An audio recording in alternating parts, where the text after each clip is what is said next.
This is the Flabbergasted podcast, where we just can't believe you haven't seen it. Every episode, we discuss a movie that one of us has seen and the other hasn't. Follow us on Instagram @FlabberPod and subscribe in your podcast app of choice. I'm your host, Jessica. Let's get to it.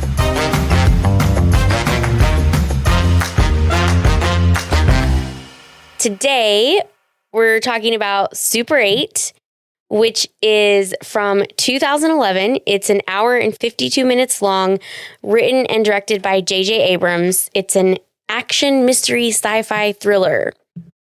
So during the summer of 1979, a group of friends witnessed... You don't think it's action?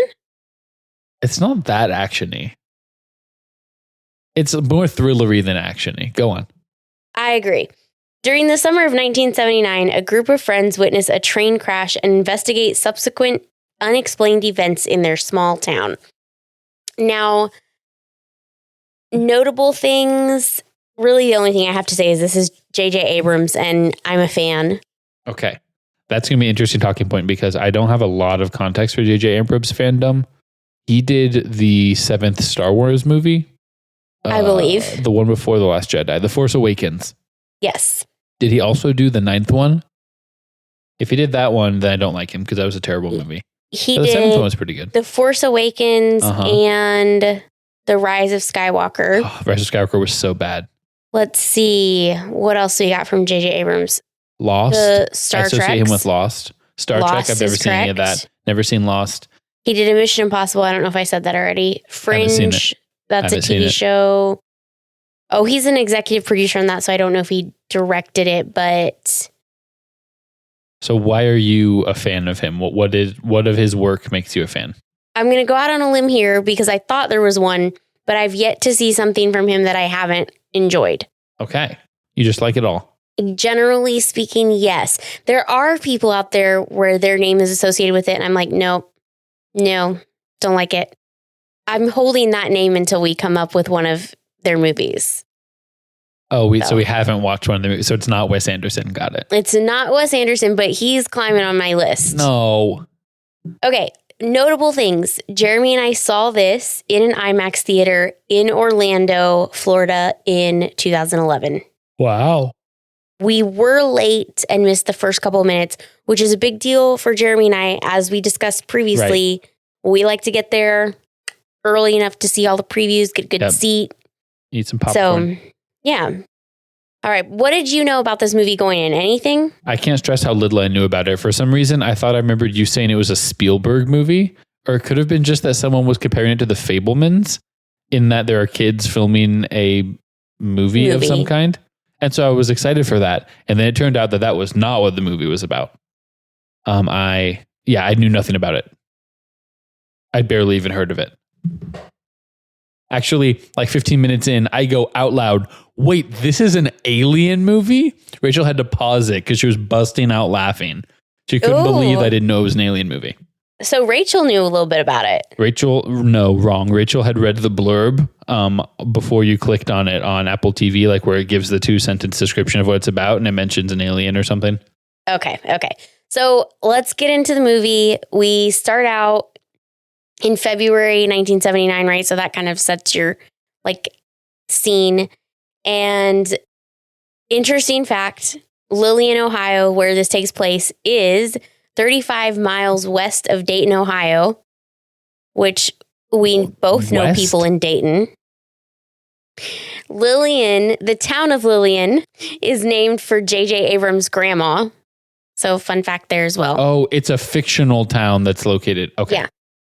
Okay. So I liked the opening scene where it's like X days since the last accident. It's very foreboding, right? And then we get to the funeral scene and we find out that this kid's mom has died in an accident. And I just want to point out, right? Well, two things I want to point out. You hear some people talking about how Joe loved his mom and he and his dad weren't super close, right? So that's kind of interesting. Right. But Scully is saying that, I think. But is that who that is? It's definitely that's my first note. It's just Scully. Scully's here. Oh gosh, now I got to Google that. Scully from Brooklyn Nine-Nine, not from X-Files. Oh, okay. Okay. Never mind. Gotcha. Because I was going to X-Files. That's the age difference we're experiencing here today, folks. That's our little generation gap there. No, the kids are keeping it real by talking about what's actually in the coffin, right? Yeah, the kids, that is something that I think from my perspective, the movie does a good job of as a former middle school teacher, is that they act like middle schoolers. Yes. Like not like kids act like middle schoolers. They act like actual middle schoolers the whole time. Yes. With like the stuff they're talking about, they're talking over each other and insulting each other and not focusing and all that. But they're keeping up and not keeping up with each other at the same time. Right. Yes. Like you don't know which lines are going, you don't know which conversations are going through and which are getting like thrown to the wayside. Yeah. You get that many middle school boyfriends together and that's how it's going to go. It's going to be very much nonlinear. And I'm also very impressed with how not ridiculous they are. Even though they are ridiculous, I feel like on a scale of like 1 to completely ridiculous, they're like maybe at a 7, not quite a 10. What would a 10 look like? What do you mean ridiculous? Like inappropriate or just over the top or? All of the above. I can tolerate them. That's my scale. It's not a ridiculous scale. They don't annoy you like as people? Yes. Yeah. I mean, they definitely annoy me, but I could tolerate them. Yeah, they're intelligent enough to be tolerable. Yes. Let's go with that. Because they're smart. They're like nerdy middle school kids. And just to clarify, because now I feel like I'm this horrible old lady, I do like kids. I just know. Anti-whimsy. I just know sometimes when you get a bunch of kids together, they don't bring out the smartest decisions in each other, and it can go downhill really quickly. Often that's the case, yes. I don't like the braces kid. Carrie, yes. That actor, I have an issue with that actor. His face annoys me. The actor and the character, or just the actor? More the actor than the character, but the character a little bit. The character a little bit he was doing a good job. He was just supposed to be an annoying 13-year-old, so that's fine. But more the actor, just like, oh, okay. That guy, Jeremy's least favorite, and he was Jeremy's favorite. No, least favorite. Yes. So you guys agree right there. Go you. Classic.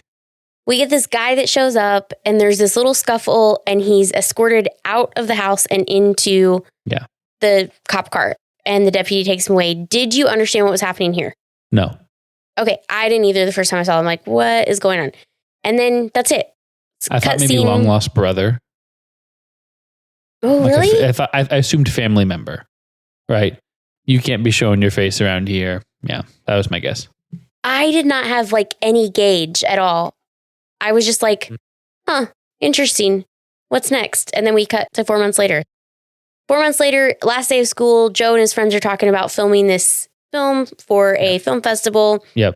Charles, our director, who's quite obnoxious, very knows what he wants, and kind of bulldozy. He's the best. He's an auteur. A middle schooler that's like framing shots and like has visions in their head and stuff. I was all about Charles. Now, of course, he's a terrible friend, but everything else about Charles I liked. Okay. Not terrible. He's a bad friend. When it gets into the thing with they both like Alice, and Alice obviously likes Joe or whatever, Charles was being a dick. But besides that, I like him. But, okay, well, let's get to that when we get to that, because I have a point. Yeah. Just jumping ahead. Yeah, they find out that Charles has invited Alice to be the wife. Yep. Which is a new character in this film, which Charles just wrote up basically the day before or whatever. We go home. Joe goes to dinner with his dad, and his dad tells him he wants him to go to baseball camp for the summer. Basically. That never comes back. Bomb dropped right there. That's just to let us know that his dad doesn't understand him at all. Yes, which agree. Never changes. Stays that way the entire film. Which is so annoying. Correct. He didn't even ask about it. And you can tell the kind of relationship, like Joe doesn't even feel comfortable being like, this isn't really my thing. I don't want to do this. He was just kind of dancing around it. Yeah. And then they just stopped talking about it. Not a good example of a single dad. I mean, you try to cut him slack given the time frame and the constraints. I mean, the situation. Away. Yeah. It's 4 months since then. This is pre like family therapy and stuff like that, but not doing a good job. So then Joe sneaks out with his buddies. So just to name them right, we've got Carrie. The first of many times. Carrie is AKA Brace's kid. The explosives guy. Charles, the auteur, Smartin, the idiot, but who's tall, and then Preston. Who he's just like the extra. Yeah, just like the extra guy. He's not super notable. Background kid. Yeah. Alice shows up in a yellow Buick. And did you realize before this moment that Alice is the daughter of the guy that got kicked out of the funeral? No. Rachel did notice that she was driving the same car that guy had been driving. Did you make that connection? You're like, oh, okay, that's what's going on there? Or did you have to wait until later on in the movie when you realized it? I didn't really have anything to connect it to. Like, even though she said that, I was like, okay, like that still doesn't mean anything to me. Oh, interesting. Okay, cool. So they get to the train station, they're doing a quick rehearsal, and Alice delivers this performance, and you can just see it's everybody so much better than what they've been doing. Is like just shocked. They're all shocked at her. Like she's almost tearing up. Yeah. She's amazing, obviously. And then the train comes barreling down the way. Production value. I thought I just thought that was so funny that he like yells it, and then they're all like scrambling to make this happen. Yeah. What I thought was interesting is Joe, being smitten with Alice, is still paying attention to the train and everything that's going on. He actually sees the truck pull onto the tracks to hit the train. Yeah. It's not clear to me what Joe's deal is. Is he on the spectrum somehow? Is he just way smarter than all these other kids? He's much more perceptive and able to put clues together and figure out things that are happening. And the rest of them are all more paint by numbers, like just like taking the next step. I really like the way you said that. Part of me wonders if that's because of what happened with his mom. And so he feels like he's like has to be really watching everything all the time to like just adapt, I guess. He's a sensitive boy. He's like Will Byers. We did find out the science teacher actually crashed. There's a huge explosion. The train explodes. They all run away. They find out. I have a note on the huge explosion. Okay, go for it. Which is that at that point, that was my low point of the movie. Not because it was bad. Like looking back, I would be fine with it. But at the time, I was like, oh, this is like an alien explosion movie. Like I was excited to just follow these kids around as they're trying to film a movie behind their parents' backs. And like, I thought it was going to be about 70s, like stodgy, conservative, small town parents don't want their kids doing something creative and, you know, implying that Joe is gay because he's doing makeup and like them having to awaken to coming up to each other's interests and stuff like that. I thought it was going to be Stranger Things meets Perks of Being a Wallflower. And I was like, oh, sick. Like I'm into this, like slice of life, suburbia type of thing. You were sort of disappointed that there's an explosion. You're like, oh, that's where we're going. Yeah. I was like, oh, I didn't know this was an explosions movie. But it ended up being fine. But it came back around. But at the time, I was like, okay. Yeah. All right. Because I was really into this movie they were making. Yeah. And how creative they were doing it. It really falls off how much it's about them making that movie. It starts declining at this point, and then it drops off hard later on. The teacher tells them to get out of here. Mm-hmm. They grab a map that the teacher had, and they are all freaking out. They get in the car. They're all panicking. And I just noted that Joe seems to have found some type of assertiveness that seemed out of character for him. Well, he's the one that's been through trauma before, right? Okay. So he's able to be like, hey, you need to calm down. You need to shut up. We're not going to tell this to anyone. He's not freaking out. His adrenaline isn't at the same place as those other guys. Well, I think you're right, though. Like he has experienced trauma before, so he's coming from a different perspective. Yeah. They go home. Everything's fine. The next day, they drop off the camera. They're hearing about this thing that's happening. We get introduced to Charles' family, who he has like 8 siblings or something. And it's a madhouse the entire time. I really liked this scene. They drop off the camera at the camera shop to get developed. And Joe's on the phone trying to talk to Alice.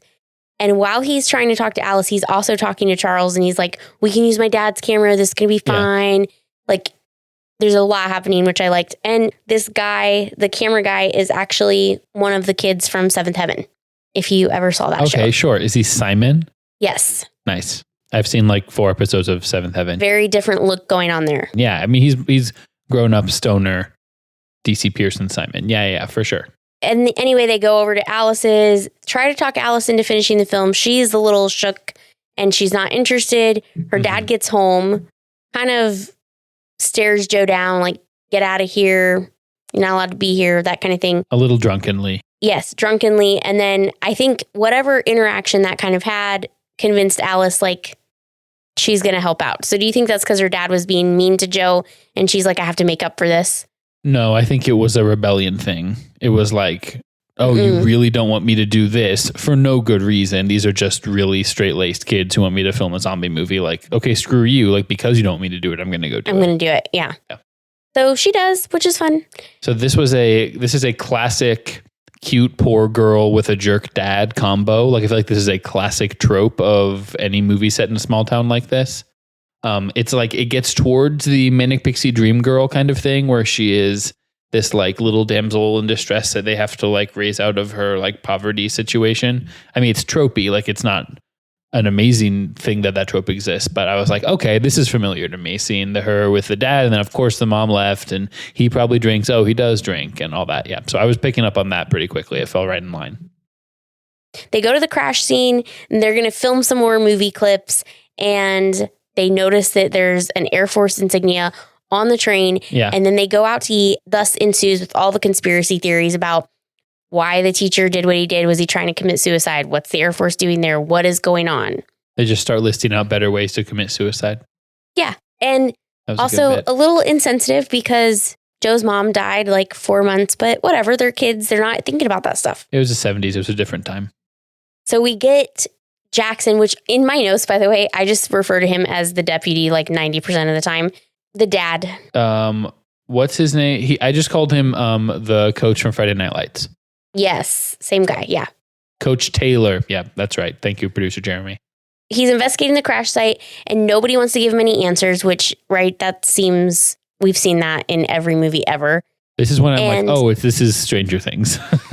Right. So I was going to ask you if you were drawing parallels to that, because at that point, yes. It totally fit coming off of Concrete Cowboy with Caleb McLaughlin, right? Stranger Things month. General Nellick is the guy in charge. Thoughts on him? Noah Emmerich. Have you seen him in things before? No. I thought he might have been. Nope. I don't know who he is.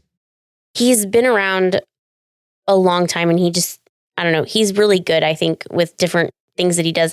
They're taking all those little cubes and they're putting them in this box that has these foam cutouts. And I forgot to mention before, but Joe took one of those cubes from the crash site. Correct. So I'm like, do you think they had a little hole that was missing a cube when they were packing all that up? Probably. I'm sure they were missing more than one. I mean, an explosion like that, some are going to be scattered and buried under rubble in such a way they're not necessarily going to find every single one, would be my guess. Coming in with your logic, but I really would have liked to have seen some empty holes there. Yeah. The cubes were one aspect of this storyline. I think the movie could have been like 20 minutes longer or cut out a couple like storylines that weren't quite fully baked for me. And the cube thing was one of them, because you saw it in Joe's room and it changed shapes one time. He ignores it. And the next time you see it is when it flies through the wall and goes to the water fountain or water tower. And I was like, okay, this is not enough cube talk. It didn't matter very much that he took it. He didn't really learn anything from the fact that it went and magnetized over there. He was like, that's weird. There's something weird is going on. And something weird was already going on. It's sort of just for us. Kind of, but even for me, it didn't enhance my understanding of what was going on. I could have done without the cube. It just didn't matter to me. I see that. I buy that, especially even after the research. This is a movie that's trying to do a lot. It's being that movie that I was talking about for the first 15 minutes, and then it becomes, espionage, the government is bad movie, and then it's full on an alien is here and we should be nice to aliens. Like it's covering a lot of ground in under 2 hours. Are we finding a theme here where I like movies that cover a lot of things and you're not so much a fan of that, it seems? No, like. I have no problem with a movie covering a lot of things. I just, you just got to do it well. And I think it does it well in general. I mean, I liked the film. I just, there's always things you can nitpick or be like, okay, that storyline, that part of it could have been a little bit tighter. For instance, whenever we talk about his dad, I'm always going to be like, I didn't care about any of this. Like his dad just sucks. And I just am like, they're trying to make me be like, oh, well, he is a good guy. He just doesn't know how to talk to his kid. And I just don't care about any of it. Then next we see Sheriff Pruitt go missing. Correct. So did you see the monster in the reflection of the puddle. You did Rachel the monster paused reflection. it and rewound it to make sure that we saw it. Yes. Okay, who saw it first? Rachel did. She was like, "Did you see that?" And you're like, "See what?" And she's pausing Correct. it. Yes, that's what happened. I was focused on writing my note at the time, which was, I've never been big on just buying a candy bar at a gas station. Like he starts filling up his car, goes in, buys a candy bar, comes out while it's still filling up. And I really feel like just a candy, like a Snickers, a candy bar is a bottom tier road snack. I am never getting a bar shaped chocolate when I walk into a gas station. I'll walk into a gas station for a snack. It's not a judgment thing. Don't get me wrong, but I'm not getting a candy bar at that point. Is that what you're doing when you're stopping for a road snack? No. if you're not everything free, gluten and lactose and sugar and everything. If I'm not doing all the boring things, not really. If I'm getting a snack, it's like chips or beef jerky. It's salty. Or yeah, it kind of is. Mm-hmm. If it's a gas station snack, actually, and I'm not going to lie, I would follow that up with something chocolatey as well. A candy bar? Probably like a Mounds. Wow. Mounds are the ones with coconut. Coconut and chocolate. That's a pass. Anything dark chocolate. Combos at a gas station most of the time. The cheesy pretzels. Yes. Yeah, no, I'm definitely Funyuns maybe. Wow. And beef jerky. Bugles. I like Bugles. I don't hate those. All I can see is Jeremy's hand, and he just wiggled his fingers a little bit, and immediately was like, yeah, he's talking about putting the Bugles on his fingers. Of course, that's what he's talking about. Like, I know exactly what that is. Everybody likes Jeremy's to do hand that. and I are communicating really well right now. It's just snappy. He said that's the only thing Bugles are good for. Well, you can stack them. They're salty. I like that they're salty. I like that they're salty too, but I would go with Funyuns. Follow-up question. Is Kelvin a real brand of gas station, or did they invent that gas station? No. Fun fact. Kelvin is named after J.J. Abrams' grandpa. Okay. So we're just doing that. Also, fun fact, is the name of the USS Kelvin in the Star Trek that J.J. Abrams did. The alien comes in, cramps their style. Run away. He's watching the dogs run away. And I was like, you're making me watch a movie with the dogs getting eaten? Like, this is not okay, Jess. Whoa. Was there evidence of dogs actually being eaten? Everyone posts that their dog disappeared. At that point, you are left to assume, there's a monster. You know that he is killing people. You think he's killing people. So you assume he's eating the dogs. And I was like, come on.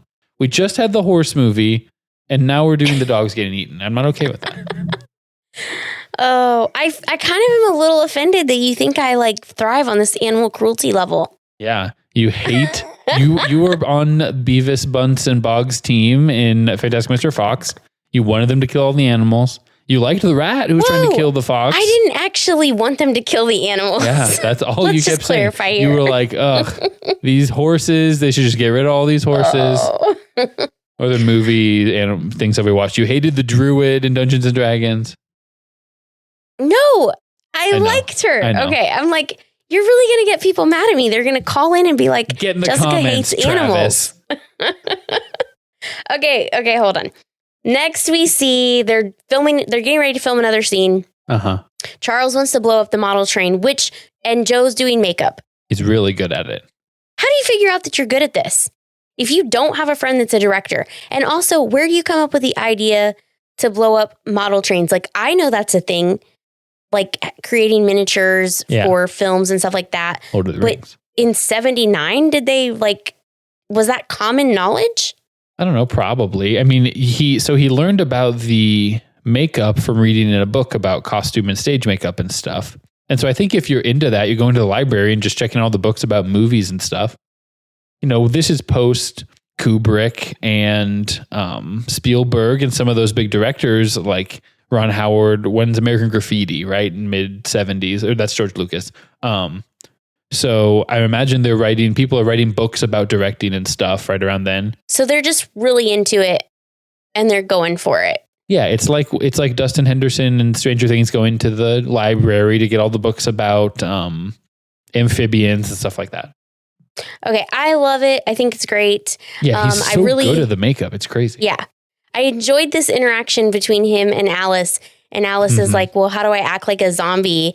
And he's like, do you remember Miss Mullen from whatever, English fourth teacher, grade or whatever? Yeah.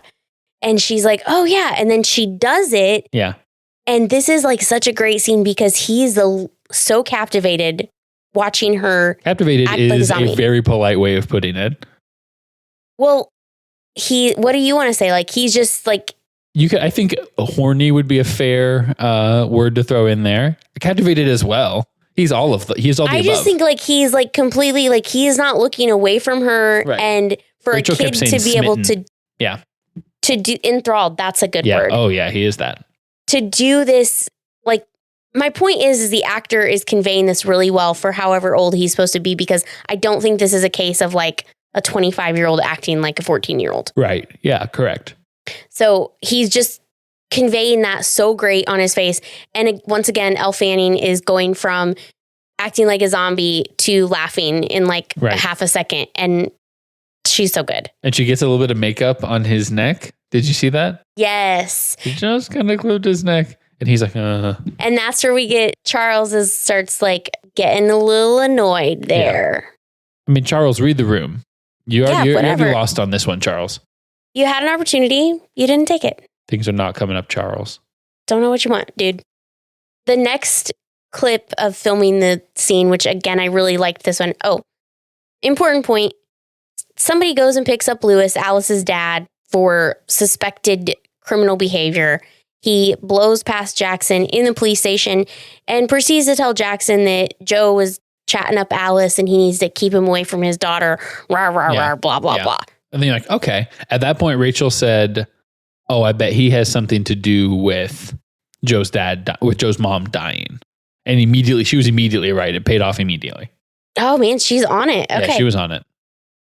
We'll get to that in a second. But the next time we see them, they're filming outside of the teacher's house while the military is ransacking the house looking for research. Yeah. And I love that they're like, hey, we're going to use this. Let's do it. And they just get into it. Yeah, I love that.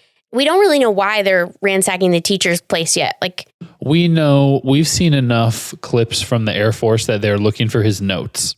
Clearly, he was connected to whatever was in this train, but now we've picked up that that's a monster of some kind or alien or something.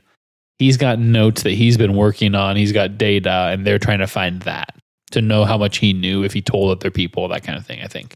Yes. So we get Jackson, Joe's dad comes down, grabs him, takes him home. I don't know that he actually says anything about Lewis being the reason his mom's dead. Right. Her dad's bad. She's bad. Yeah. Don't be around him. No kid of mine's going to do that. Yeah. And that's that. And then Joe stands up for himself and he's like, that's not that. This is totally unclear. He's like, are we clear? And Joe's like, we're not clear. We're not clear on anything. Yeah. And then Jackson leaves. Yeah. He just leaves. They don't resolve anything. Right. That was the moment that we needed to have him take a half step in the right direction so that we could see that he's on a trajectory of becoming an actually engaged father. And he doesn't. He does not. Because it's not, when he is redeeming, when he like puts on the other guy's uniform and is like, oh, Joe's not here, got to go find Joe. That's not anything that like even bad fathers, like it's a very straightforward, like, my child has been captured by these bad military guys. I clearly have to go save them. That's not me being like, wow, he's turned into a good guy. Like anyone would do that. Agree. Yeah. We get a little blurb at the military base where they're interrogating the teacher who, surprise, didn't die. They're murder interrogating him is what they're doing. Yes. And I really liked the line, which this is not a new concept or a new line, but I've seen what happens when you take care of people. Yeah. Mm-hmm. I don't need any of that. Well, I definitely, and then they kill him. Took away when he was like, it is in me and I am in him now. So whatever you do to him, I will see it. Kind of foreshadowing that the psychic connection, like from the direct touch sort of aspect. Yeah. How did you feel about that? I didn't put too much into it at the time, but then it definitely comes back. And I was like, oh, that thing came back. I remember him saying that. Like, that's good. And so it's humanizing the monster a little bit by that point later on. So while that's all happening, Alice sneaks over to Joe's house. There's weird power things happening. The projector comes on and it's baby Joe and his mom, and it's just this home video. And Alice goes ahead and she explains, we finally get what happened to Joe's mom, which was basically Alice's dad was drinking, called in sick to work. Joe's mom took the shift and was in an accident. Nothing paranormal, a little bit of a surprise. You might have thought that's kind of where everything started, but it wasn't. And he also wasn't, go ahead. Also, I thought there was like a 15% chance that they were going to have sex when she got into his room. Oh, I'm so glad that didn't happen. That would have just totally taken me out of the movie. They're 14-year-olds. Yeah, I wasn't there to see that though. Oh, sure. But it's been pretty realistic up to this point. I was really happy that Lewis was not directly responsible for the death of his mom. So it's not like he was driving a forklift and ran her over or something. I don't know. I would have been okay with if that was the case. Like I feel like what happened was that they sanitized it. It's like, well, he feels bad because he wasn't there, so she was there instead, which is like it's guilt, but it's because of inaction as opposed to action. Yes. Right. It's much more directly his fault and something he'd be racked with guilt about if he was drunk. He pressed one instead of two, and that makes the door closed instead of open or whatever. Yeah. So I would have been fine either way. My only thing with that is if he wasn't really directly responsible, I don't know why everybody being Jackson is blaming him. And I have a note that I'm like, Joe seems to be the person that's most healthily handling this situation. Well, welcome to American Men and small town American Men in the late 70s, right? I've seen that 70s show. And then the cube starts vibrating, it shoots out the wall, and then nothing. Right. We don't care about that. Yep. Alice gets home. She gets in a fight with her dad, who's drunk again. And this is the part that I'm like, have a hard time relating because I'm like, your decisions are really bad. But she takes off on her bike and he proceeds to chase after her in his car. Drunk. While he's drunk. Yeah. He could have killed her. At this point, it's like different ways to be a bad dad. Yes. Coach Taylor is being a bad dad. A non-drunk bad dad, but still a bad dad. A bad dad emotion in terms of emotional connection, which Lewis is also bad at, but he's also like, subtext is that he's probably abusive in some way. They barely have any food in the fridge. He's definitely like more actively emotionally attacking and abusive, that kind of stuff. Yeah. Bad guy. So he crashes, rightfully so, because he's being an idiot. And Alice is looking at him, seeing him crash, and the monster comes up behind her and grabs her. Yeah, R.I.P. Alice. R.I.P. to a real one. And then by the time Lewis gets out, she's just gone. There's no trace of her. Right, which is one of those like, we're supposed to assume she's dead because why wouldn't she be dead? It's an alien movie, but it's an off-screen death, so maybe, and then it comes back around, none of them are actually dead. Ooh, some of them are actually dead. But we'll get there. Which ones of them are actually dead? Legs. Legs are dead. The monster is literally eating a person when they get down there. Is he? The alien. Yes. Oh, I missed that. He says it. Okay. I was distracted by Brace's kid. Yeah, because he's the one who says it. We get a cut scene and we see somebody setting a fire and we hear that there's going to be an evacuation in 4 hours. Yep. And I'm like, what's happening here? I don't even remember this part when we first saw it. But it's so fast. And we get back to the camera store where Charles is being a jerk. And I'm like, okay. And then I forgot about it for like 10 minutes until it came up again. Did you process anything during that time where you're like, okay, that is interesting? No, it's just more Stranger Things parallels, right? The town is doing, or the government is doing bad things to the town because they're trying to cover up their own mistakes and trying to figure out what's going on and stuff. It's sort of a piece with when they come back in, it's a war zone. Everyone's firing missiles and stuff. Yes. And they're all zigzagging around. And you're like, I guess that's happening. Like the groundwork has not been laid for that, right? In Stranger Things, compasses stop working because the electromagnetic field is messed up. We don't get any of that. We're just like, oh, also the like gunshots don't work for some reason. And we're just supposed to be like, okay, I guess that's happening. Yeah, that's sort of they told us that it happened. We didn't get a foundation. Yeah. Like you can see how in the writer's room, they're like, oh, also, what if all the bullets are zigzagging and the missiles are hitting each other instead of the right things? That would be cool. And then they just were like, yeah, that would be cool. Let's do it. I mean, they kind of talk about it when they're talking about all of the stuff that's going haywire, but they don't really have a good explanation on why it's going haywire. Yeah, you're just supposed to connect it to the power being out and like something being weird with the radio stations, I guess. Yes. Charles and Joe are leaving the camera store. By the way, creepy camera guy is all about Charles' sister. Important to know, apparently. Realistic. And we see the cube. This is where, like you said, the pacing is all over. We see the cube like grinding into the water tower, and then they just keep going. We're like, what's going on here? Right. They're watching the film on the little projector, Joe and Charles. And here we finally find out why Charles is being such a jerk. He likes Alice. I do agree that he's kind of being a bad friend, but I feel like they came together a little bit right there. Yeah. It didn't last for that long. Mm-hmm. They figured out they're okay with each other. What I thought was really funny is when Charles is like, I'm going to lean out. The doctor says it's going to happen. Yeah. And Joe looks down at his belly, and that's where he sees the outline of the monster. Oh, on the projector because of the film. Yeah. They're standing in front of it. Yeah. The air sirens and everything, and the kids go out and they're like, okay, the town's being evacuated now because of a fire, and now we know why they set the fire. They're getting on the bus. They get to wherever they're at, which I thought they were at the base, but I don't think they're actually at the base. They find out that Alice isn't there. Joe connects with Lewis, and Lewis says somebody took her, and that nobody believes him. Joe believes him. He goes and gathers his little posse. They're like, we got to go back and get her. And of course, you got all of the ideas crisscrossing each other. Yep. Charles bribes his sister to bribe the camera guy. To take them to the school to get into the dungeon where a teacher keeps all of his secret stuff. I really liked when he's like, when did this one become so bossy? Right? Because Joe's really stepping up with his he is. Mm-hmm. Just, I don't know if it's necessarily calm, but sort of, he has a plan amidst all of this panicking. He's the de facto leader because he's the one that's figuring stuff out and putting things together more than the other kids. I also love that Martin's the one who gets open I think it's like a shipping container, honestly, where all the research is. It seems like that. Yeah, it does seem like a shipping container.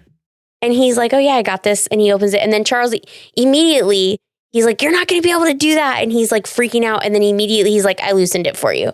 And I'm like, oh, you're so annoying. That's all very realistic middle school boy though. So I appreciated it. Oh yeah. We find out it's an alien. He crashed. He's been on Earth for, I don't know, like 5 years or something. Yeah, a while. At this point, it's been a while. The teacher is feeling very compassionate towards it. He's the only one that's nice to him. Yeah. He picks him up, and there is a telepathic connection. And this, I'm not going to lie, reminded me of Independence Day. You have not seen it. Dang it, I just spoiled it for you. We'll come back around to that later. I knew there were aliens and Will Smith. That's what I know about it. Well, I'll make a note if we end up watching that movie because there's a very key scene in there that reminds me of this. But okay. The Air Force comes in. I don't know how they figured out they were there. Grabs the kids again. Unclear how they figured out they were there. That doesn't make any sense. The power wasn't on. There were no cameras. They weren't radar detecting anything. How did they even know that those kids were missing? They didn't. They didn't at the time. Oh, you know what? Maybe it was just like, hey, we got to get to the teacher's lab. Maybe they're still looking for the research and they find him. This was the first place the kids thought to look, and it was the last place that the Air Force thought to look, and those finally converged. Yeah. So they grab the kids, put them on a bus. They're going back to wherever they're coming from, and the alien attacks the bus. I think he basically kills all the military guys. Kills them pretty hard, yeah. Kids almost get stuck in the bus. Sir, please let us out. Sir. Oh, I know, that was crazy. The boys end up going back into town, and here's where you're talking about all the weaponry is going crazy. Correct. And they're finding themselves like just in the middle of this war zone. Martin gets injured, and Charles stays behind to help Martin, which I thought was interesting. And before he leaves, he's like, are you going to be okay without me? Which is very funny. Because I'm thinking what he really means is, I don't know if we're going to be okay without you. Aw, I thought it was like a Lord of the Flies, Jack versus Ralph thing. How like, there's a difference between being an actual leader and like feeling like a leader. And then there's another group of people that are the ones that think they should be the leader. And they're usually not the most appropriate leaders. He has thought of himself as the leader because he's the director. Yes. And hasn't quite fully realized that actually Joe is clearly in charge of this operation, buddy. Yeah, agree. So Joe and Carrie go to the graveyard where Joe heard a noise like the day before. Because he was sleeping at his mom's grave after his dad was a terrible dad? Yes. Well, just not a dad, just absence of dadship. Agree. They open the little garage thing. They find this huge hole. Good thing Carrie has some sparklers in his backpack that weren't confiscated by the army people. Interesting. They dropped sparklers down there. They did confiscate it, but they had it in the bus. And so when they all died, he went back in and got it. Okay. I'll buy that. And they find the monster's lair down there. Correct. They also see people hanging from the ceiling. Mm-hmm. The sheriff, Alice, and some chick with curlers. The sheriff, who I think is the special teams coach from Remember the Titans. You can keep going. I'm going to look up Remember the Titans. So that while they're standing there, the creature is eating a human limb. And Carrie's like, I don't want to get eaten. Like, there's a whole conversation about how the alien is eating a person. I did not notice that anyone was eating anyone. I missed out on that somehow. Okay, there's definitely a foot there. It was a little freaky, I'm not going to lie. Carrie creates a distraction with the fireworks. And Joe goes and gets Alice and the sheriff and the other lady. And I'm just saying, from the time the sheriff was captured, if he had been hanging upside down all that time, he would not be probably alive, much less functioning on all cylinders like he clearly believes he is. Right. Yeah. They are immediately ready to go. So that's entertaining. And as they're running, the monster again grabs the adults and corners the kids. And Joe turns around and he's like, okay, we can't do this anymore. And he sort of tries to like connect with the monster. Right. About the time. Monster, creature, alien, whatever. Yeah. And he says, like, I think this is like the big line of the movie. He says, bad things happen, but you can still live. There's a sound, the alien lets him go, and he goes away. The kids get out, and the end of the movie. Did they climb? Rachel said that they had attached a rope to the garage, maybe, and then lowered themselves down. How did they get out of this hole? I didn't notice. Because even if they did attach a rope, I mean, just a straight up climb. How far down is that hole? It seemed deep. Miles and miles beneath the school. Miles garage. Beneath the graveyard. Yeah, the structural integrity of the graveyard's got to be called into question at a certain point. Jared says like 15 or 20 feet. Really? I'll have to rewatch that. I don't know. I would have thought maybe it was like 40. They get up out of the hole. They're in the middle of town and they see all these things being magnetized to the water tower. Basically, a ship is being created and the alien takes off in the ship, right? Here's my note. Where are Carrie and Martin's parents? We never see their parents. We know Charles is hanging out with all of the rest of the kids. Jackson forgives Lewis for not killing his wife. I think it was less forgiving him, but it was more just like in his mind. Acknowledgement that it's an accident? He forgave him, but more in like if we're being honest, we all know this was never technically your fault. It was an accident, but I have been blaming you in my brain and I'm going to let that go now and let you know that. Yes. Which I guess is similar to what forgiveness is. Well, yeah. The alien leaves on the ship. Alice and Joe hold hands. Oh. Hello. And that's it. Yeah, until the stinger. The stinger, which I love. When Samuel L. Jackson shows up, recruits Braceface to be on the Avengers. How did you like the film, The Case? The Case? The Case, objectively, or in terms of it being a home video that 14-year-olds made? In terms of being a home video that 14-year-olds made. In terms of that, I did like it. I thought it was good. It was fun. I spent 4 years in high school making videos. Every time it was an option to do that for Spanish class, we would like write a script and stuff, and we would get in all the requirements in the first like 5 minutes by like having someone clearly reading off a script from like next to the camera. And the rest of it was just us doing bits. And they were honestly hilarious. We had a Ghostbusters themed one. We had another one that was like CSI / The Seventh Seal, which was an Ingmar Bergman film that's in black and white. / Saw. It was Seventh Seal and Saw based. And then we had bits where we'd be like running through a hallway like Scooby-Doo and having cars go in reverse and playing yakety sax and stuff. And they were really funny. Were they funny or did you just have fun doing them? No, they actually were. So what you have to remember is that most of these would have been filmed with with the assistants, or part of the group was my buddy Eric, who is like an actual improv comedian now and like legitimately is really funny. has taken a bunch of improv classes and stuff like that. So even when we talk about them looking back, we're like, those were good bits. Like we always had characters named things. We thought the word salchicha sounded like a woman's name in Spanish, and it means sausages. And so we had the fingers family, sausage fingers, chicken fingers, it's finger licking good. Those were like the names of the people in the family. It was funny. It was good stuff. We had some effects. Did you keep any of them? No, we talked about that just in the last few months. We don't have any because we were filming them on like iFlip, like USB cameras and stuff like that. We filmed a couple of them on like the mini VHSs on like the old school camcorder stuff. But if we have anything, it's going to be at Eric's parents' house. It's not like super digitized. Yeah. It's desafortunado. You can relate then to the case. I can relate. The case was good. The special effects were good.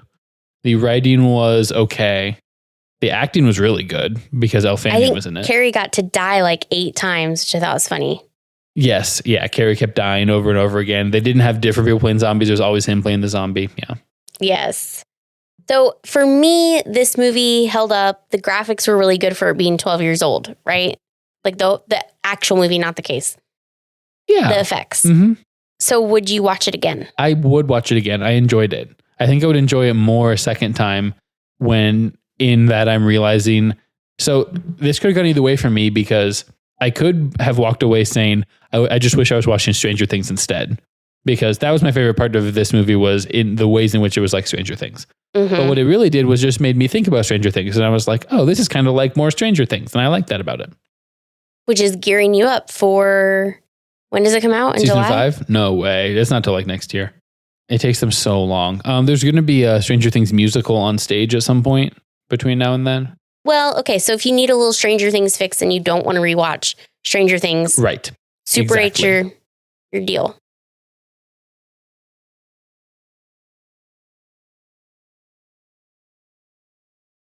I do have a kind of a beef here at the end, which is what was the deal with the zombie movie? Was it just a way for them to be filming and it was like funny that they're filming where real things are happening in the background? Is that all it was? Was there some kind of allegory about using film and then like the memory aspect of this and like looking back and finding the details in it? I mean, that happened at one point, but they spend a lot of time doing this. It's really a big setup in the beginning. Is it a total red herring? Was it supposed to make me think this was going to be a zombie movie? Oh, you just mean like specifically that it was about zombies, not the fact that they were filming a movie. No, both. They spent a lot of time making that part of what's going on. And then they just stop filming it and it doesn't pay off in any significant plot way.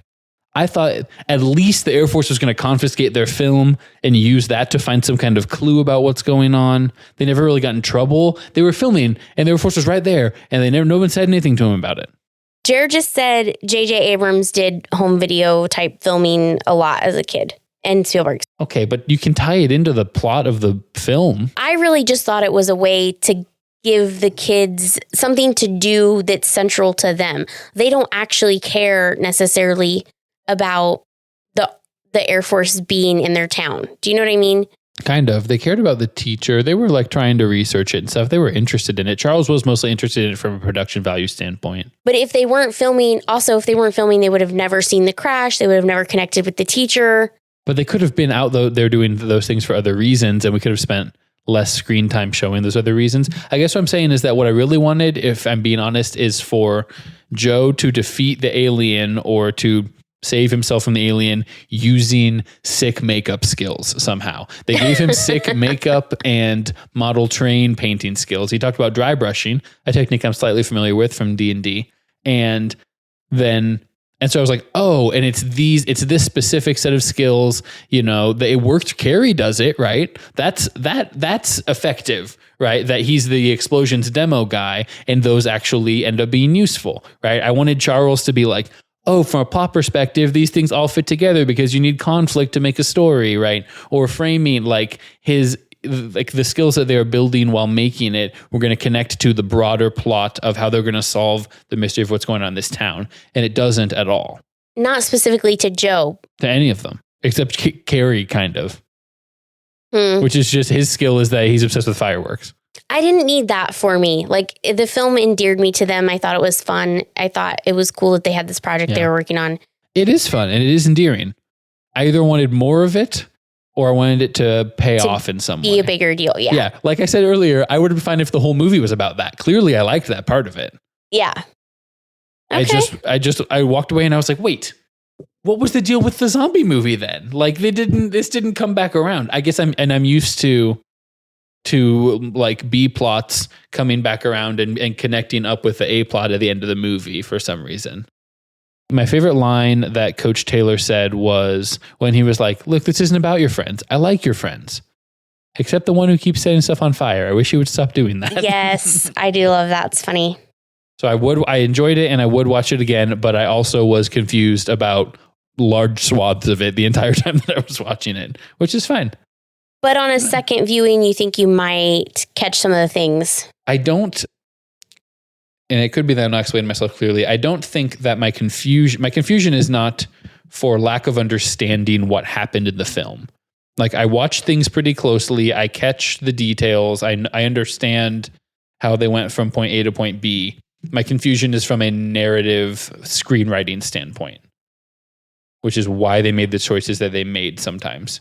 And some of those is just because that I am not as smart as those guys who are doing that. I don't know as much about storytelling theory. And others of it are that I have preferences that are different. And sometimes people do a bad job at writing things, you know? I hear you. Okay. I mean, that's us on Super 8. Super 8. Follow us on Flabberpod. Like us on iTunes and Spotify. Subscribe on Subscribe, Resubscribe. You know the drill. Get in the comments. All right. See you next time. Thanks, guys. Bye.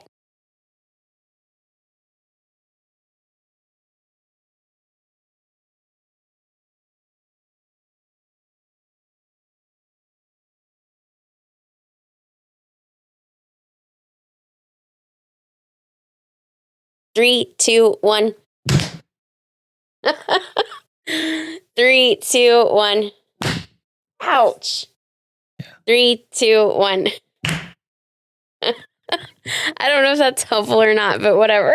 Unclear. We should start increasing it, doing it more times until Jeremy tells us to stop. 3, 2, 1. Oh, man. Okay.